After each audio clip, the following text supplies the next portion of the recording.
Hello दोस्तों, मैं अनुपल अपनी कोचिंग क्लासेस में एक बार फिर से आप सभी लोग का स्वागत करता हूं। मैं आशा करता हूं कि आप सभी लोग अपनी तैयारी अच्छे प्रकार से कर रहे होंगे। आप सभी लोग का बोर्ड का पेपर भी नज़दीक आने वाला है।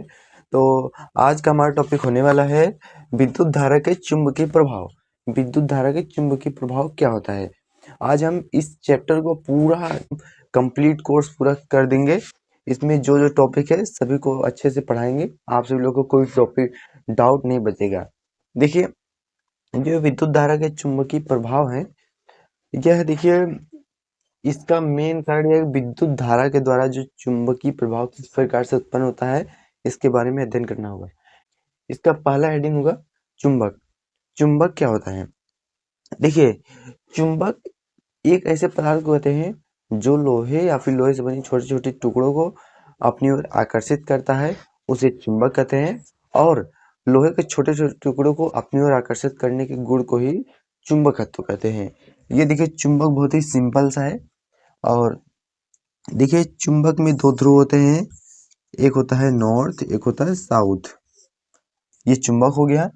और यह जो होता है, चुंबक का गुण क्या होता है, ये लोहे के छोटे छोटे टुकड़ों को अपनी ओर आकर्षित करता है, इसी को ही चुंबक कहते हैं। और इसके आगे हम समझ लेते हैं चुंबक में ध्रुव जो होते हैं और चुंबक की बल रेखाएं क्या होती हैं, और फ्लेमिंग के बाएं हाथ का नियम, मैक्सवेल के नियम, ये सभी टॉपिक्स चलिए समझते हैं। जब चुंबक की बात हो ही रही है तो ये भी समझ लेते हैं चुंबक के ध्रुव क्या होते हैं। देखिए, चुंबक के जिस बिंदु पर चुंबकत्व सबसे अधिक होता है उसे चुंबक के ध्रुव कहते हैं। मतलब चुंबक के जिस तरफ आकर्षित करने की क्षमता सबसे अधिक होती है वही चुंबक का ध्रुव होता है। चुंबक में दो ध्रुव पाए जाते हैं, एक उत्तरी ध्रुव पाया जाता है, एक दक्षिणी ध्रुव पाया जाता है। हम उत्तरी ध्रुव और दक्षिणी ध्रुव की पहचान कैसे कर सकते हैं? देखिए, जब चुंबक को, ये मान लीजिए कोई चुंबक है, इसको हम क्षैतिज पर एक स्वतंत्र रूप से लटकाते हैं तो एक सिरा उत्तर की तरफ हमेशा रुकता है और दूसरा दक्षिण की तरफ। तो इस प्रकार समझ सकते हैं, जो उत्तर की तरफ रुकेगा वह उत्तरी ध्रुव, और जो दक्षिण की तरफ रुकेगा वह दक्षिणी ध्रुव कहलाता है। यहाँ देखिए, ये समझ गए हमको चुंबक के ध्रुव क्या होते हैं। चलिए इसके आगे चलते हैं, आगे समझते हैं चुंबक के गुण क्या होते हैं। चुंबक के गुण क्या क्या होते हैं? देखिए, इसमें पहला दिया है ध्रुवों पर चुंबकत्व सबसे अधिक होता है। चुंबक के ध्रुवों पर चुंबकत्व सबसे अधिक होता है। जैसे उत्तरी ध्रुव दक्षिणी ध्रुव पर चुंबकत्व सबसे अधिक होता है। और दो चुंबक के समान ध्रुव प्रतिकर्षित करते हैं वह असमान ध्रुव आकर्षित करते हैं। देखिए, अगर मान लीजिए कोई दो चुंबक हैं, ये एक पहला चुंबक है, इसका ये साउथ, इसका नॉर्थ, और ये दूसरा चुंबक है, इसका ये नॉर्थ, इसका साउथ। देखिए, दो चुंबक है, इसके ध्रुव देखिए समान समान है, इधर भी नॉर्थ इधर से भी नॉर्थ। जब इनको आपस में पास ले जाएंगे तो ये प्रतिकर्षित करेंगे। और जब असमान ध्रुव वाले दो चुंबक को अपने पास में ले जाएंगे तो ये साउथ, ये नॉर्थ, ये आकर्षित करेंगे, ये आकर्षित करेंगे और ये प्रतिकर्षित करेंगे। और आगे देखिए इसके गुण, चुंबक के ठीक मध्य में क्षमता तो सबसे शून्य होता है। चुंबक होता है, चुंबक के दोनों ध्रुवों पर चुंबक सबसे अधिक होता है, और चुंबक के ठीक मध्य में देखिए ये चुंबक है, यहाँ पर सबसे अधिक, यहाँ पर सबसे अधिक, और आते आते बीच में एकदम यहाँ पर शून्य हो जाता है चुंबकत्व। ये हो गए चुंबक के गुण। अब इसके आगे देखिए, समझ लेते हैं चुंबकीय क्षेत्र क्या होता है। चुंबकीय क्षेत्र, इसका परिभाषा ये दिया है, इसको आप सभी लोग याद कर लीजिएगा। चुंबक के चारों ओर का वह क्षेत्र है जिसमें चुंबकीय प्रभाव का अनुभव होता है उसे ही चुंबकीय क्षेत्र, मैग्नेटिक फील्ड कहते हैं। देखिए, चुंबक के चारों ओर, ये मान लीजिए कोई चुंबक है, इसका ये नॉर्थ पोल है, इसका ये साउथ पोल है, और इसके चारों ओर चुंबकीय प्रभाव का अनुभव होता है।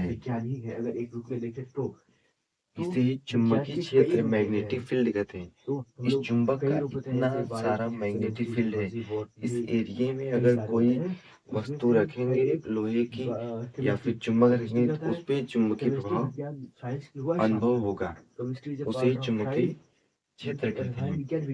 उदाहरण के लिए समझ लेते हैं, ये कोई चुंबक है, इसको मिटा देते हैं।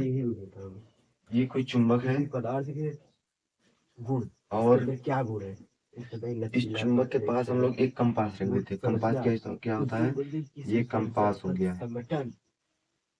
और इसमें परिवर्तन का अध्ययन किया जाता है, ये कंपास हो गया है। जैसे कि मान लीजिए कि हम कंपास को जब रखेंगे चुंबक छड़ चुंबक के पास, तो कंपास का जो ये है, ये देखिए, ये नॉर्थ, ये साउथ, जो साउथ वाला यहाँ पर है, ये साउथ जो दक्षिण ध्रुव है, और इसका ये और उत्तरी ध्रुव है। ये जो चुंबक इसमें ये सुई लेते हैं कंपास की, वो विक्षेपित होकर इस तरफ आ जाएगी चुंबक की तरफ। और जब हम इसको टेढ़ा करके चीजों से मिलकर अगर हम यहाँ पर इसको साउथ कर दें, इसको नॉर्थ, तो देखिए साउथ है, साउथ है, ये प्रतिकर्षित करेगा और ये जो है यहाँ पर आ जाएंगे घूमकर, फिर उसी स्थिति में एक निश्चित स्थान पर आकर रुक जाएगी, विक्षेपित हो जाएगी। तो ये देखिए चुंबकीय क्षेत्र इसका यहाँ तक है, इसका जो चुंबकीय क्षेत्र यहाँ तक है, तभी ये इस पे ये कार्य कर रहा है चुंबकीय क्षेत्र का। उसके आगे है चुंबकीय बल रेखाएं। चुंबकीय बल रेखाएं क्या होती हैं? देखिए, चुंबकीय बल रेखाएं वे काल्पनिक रेखाएं होती हैं जो चुंबकीय क्षेत्र की दिशा को प्रदर्शित करती हैं। चुंबकीय क्षेत्र जो होता है उसकी दिशा को प्रदर्शित करने के लिए काल्पनिक रेखाएं होती हैं, जिसे चुंबकीय बल रेखाएं कहा जाता है। ये जो चुंबकीय बल रेखाएं होती हैं वे हमेशा चुंबक के उत्तरी ध्रुव से निकलती हैं और एक बंद लूप का निर्माण करते हुए दक्षिण ध्रुव से प्रवेश कर जाती हैं, और ये फिर चुंबक के अंदर अंदर से दक्षिण ध्रुव से उत्तरी ध्रुव में आती हैं, फिर उत्तरी ध्रुव से बाहर से फिर दक्षिण ध्रुव में चली जाती हैं। और ये जो चुंबकीय बल रेखाएं होती हैं ये कभी भी एक दूसरे को नहीं काटती हैं। तो आप सभी लोग चुंबकीय बल रेखाएं समझ के होंगे। तो अब इसके आगे हम लोग चुंबकीय बल रेखाओं की दिशा ज्ञात करने के कुछ नियम समझने वाले हैं। देखिए, चुंबकीय बल रेखाओं की दिशा ज्ञात करने के दो नियम है। एक पहला मैक्सवेल का दक्षिणावर्त नियम और दूसरा दाएं हाथ के अंगूठे का नियम। देखिए, ये जो दोनों है मैक्सवेल का दक्षिणावर्त नियम और दाएं हाथ के अंगूठे का नियम, ये बहुत ही इम्पोर्टेंट टॉपिक है। ये परीक्षा में हर साल आते हैं, ये फिक्स है परीक्षा में आना। ये तो वो 6 नंबर के 4 नंबर के आते रहते हैं। इसको आप सभी लोग अच्छे से समझिएगा। देखिए, मैक्सवेल का दक्षिणावर्त नियम क्या होता है। देखिए, इस नियम के अनुसार यदि हम किसी पेचकस को कसते समय, यहाँ पर देखिए, इस नियम के अनुसार यदि हम किसी पेचकस को कसते समय ये यहाँ से इस प्रकार कसे कि पेचकस के नोक की दिशा जो है वो धारा की दिशा हो और घुमाने की दिशा जो है वो चुंबकीय बल रेखाएं हो। देखिए, यदि हम पेचकस हो इसको इस तरफ घुमाएंगे, इस तरफ, तो वह आगे बढ़ेगा। मतलब धारा अगर इस तरफ प्रवाहित हो रही है, ऐसे प्रवाहित हो रही है, तो उसकी चुंबकीय बल रेखाएं इधर होंगी। देखो, इसको ऐसे कसेंगे ना, ऐसे, तो ये चुंबकीय बल रेखाएं इस तरफ से होंगी। और ये समझ लीजिए, इसको किस प्रकार से लिखेंगे। इस नियम के अनुसार यदि हम किसी पेचकस को कसते समय अपने हाथ से इस प्रकार से कसे कि धारा की दिशा वो पेचकस के नोक की दिशा धारा की दिशा हो, तो पेचकस को घुमाने की दिशा चुंबकीय बल रेखाओं को प्रदर्शित करती है। यही मैक्सवेल का दक्षिणावर्त नियम है। और उसके आगे देखिए, दूसरा है दाएं हाथ के अंगूठे का नियम। ये क्या है? देखिए, इस नियम के अनुसार, देखिए, इस नियम के अनुसार यदि किसी चालक तार को अपने दाहिने हाथ से, ये देखिए हमारा दाहिना हाथ है, ये मान लीजिए चालक तार है, हम अपने दाहिने हाथ से इस प्रकार से चालक तार पकड़ लेते हैं और हमारा अंगूठा चालक तार की दिशा में हो। ये धारा इस प्रकार से ऊपर ऊपर ऐसे प्रवाहित हो रही है। तो हम इस प्रकार से अंगूठे को पकड़ेंगे। जो अंगूठा है धारा की दिशा की तरफ अंगूठा है, अंगूठा जो धारा की दिशा को प्रदर्शित कर रहा है, तब जो चालक तार पर फेरी गई अंगुलियां जो उनकी दिशा उसमें प्रवाहित, ये देखिए चुंबकीय बल रेखाओं की दिशा को प्रदर्शित करती है। देखिए हमारी अंगुलियां इस प्रकार से फेरी गई, मतलब अगर इस प्रकार धारा इधर प्रवाहित हो रही है तो उसमें चुंबकीय बल रेखाएं की दिशा इस तरफ होगी। देखिए चुंबकीय बल रेखाओं की दिशा इस तरफ होगी, ऐसे ऐसे होगी। तो ये आज सभी लोग समझ गए होंगे, दोनों बहुत ही सिंपल सिंपल है।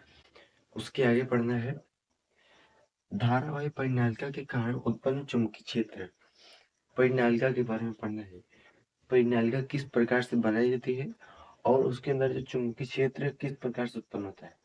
देखिए परिनालिका को बनाने के लिए सर्वप्रथम में एक बेलनाकार पाइप लेना होगा, किसी बेलनाकार पाइप लेना होगा और उस पाइप के ऊपर उसकी लंबाई के अनुदिश, मतलब यहाँ से हम अगर लपेट रहे हैं तो एक तरफ से लपेटते हुए इधर उसकी लंबाई के अनुदिश विद्युत रोधी तांबे के तार को लपेट कर बनाई गई बहुत अधिक फेरों वाली कुंडली को परिनालिका कहते हैं। देखिए जो तांबा का तार होता है उसको इस पर लपेट कर बनाई गई कुंडली को ही परिनालिका कहते हैं। और ये जो देखिए परिनालिका है, अगर इसमें हम बैटरी के द्वारा इसमें धारा प्रवाहित करें तो यह एक दंड चुंबक की भांति व्यवहार करेगा। जैसे कि ये नॉर्थ पोल बन जाएगा और ये साउथ पोल, और यहाँ से इसकी वो विद्युत बल चुंबकीय बल रेखा निकलेंगी और साउथ में प्रेस करेंगे, ऐसे ये एक दंड चुंबक की भांति व्यवहार करने लगेगा। और देखिए यह जो होता है परिनालिका, परिनालिका में सभी जगहों पर चुंबकीय चुंबकीय क्षेत्र समान रहता है और इसमें देखिए अत्यधिक कुंडलित होने के कारण इसकी जो चुंबकीय बल होता है वो बहुत ही प्रबल होता है इस परिनालिका में। तो आप परिनालिका समझ गए होंगे। इसके आगे हम समझते हैं फ्लेमिंग के नियम। फ्लेमिंग के नियम बहुत इंपॉर्टेंट होता है, इसको ध्यान से समझिएगा। फ्लेमिंग के बाएं हाथ के नियम को समझ लेते हैं। फ्लेमिंग के बाएं हाथ का नियम बहुत ही इंपॉर्टेंट है और बहुत ही सरल भी है। आप लोग एक ही बार में समझ जाएंगे, याद भी हो जाएगा।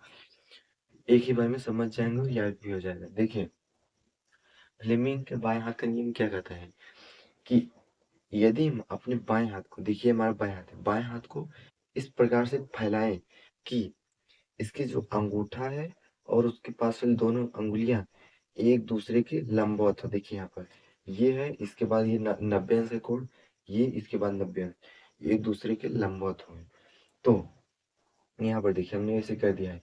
इस स्थिति में जो प्रथम प्रथम उंगली है वो चुंबकीय क्षेत्र की दिशा को प्रदर्शित करेगा और जो ये बीच वाली उंगली है वह विद्युत धारा की दिशा को प्रदर्शित करेगा। तब जो अंगूठा है चालक पर लगने वाले बल की दिशा को प्रदर्शित करता है। यही फ्लेमिंग का नियम, बाएं हाथ का नियम है। तो हमने इस चैप्टर में देखिए फ्लेमिंग के नियम, मैक्सवेल का नियम और पिन वो दाएं हाथ के अंगूठे का नियम, चुंबक, चुंबकीय क्षेत्र, हमने परिनालिका, इन सभी चीजों को अच्छे से पढ़ लिया है। और देखिए और एक बात है विद्युत मोटर। विद्युत मोटर आपके टॉपिक से हट गया है, अगर जरूरत लगेगी तो मैं अगले दूसरे वीडियो में बना दूंगा। विद्युत आपके सिलेबस में नहीं है विद्युत मोटर, तो आप सभी लोग इसको उतना मत पढ़िएगा। मैं आशा करता हूँ कि आप सभी लोगों को ये वीडियो पसंद आया होगा। आप सभी लोग हमारे वीडियो पर नए हैं तो हमारे चैनल को सब्सक्राइब कीजिए। आप सभी लोग सपोर्ट करते हैं, कमेंट करते हैं तो मुझको भी अच्छा लगता है। तो आज के लिए बस इतना ही, मिलते हैं नेक्स्ट वीडियो में, तब तक के लिए जय हिंद।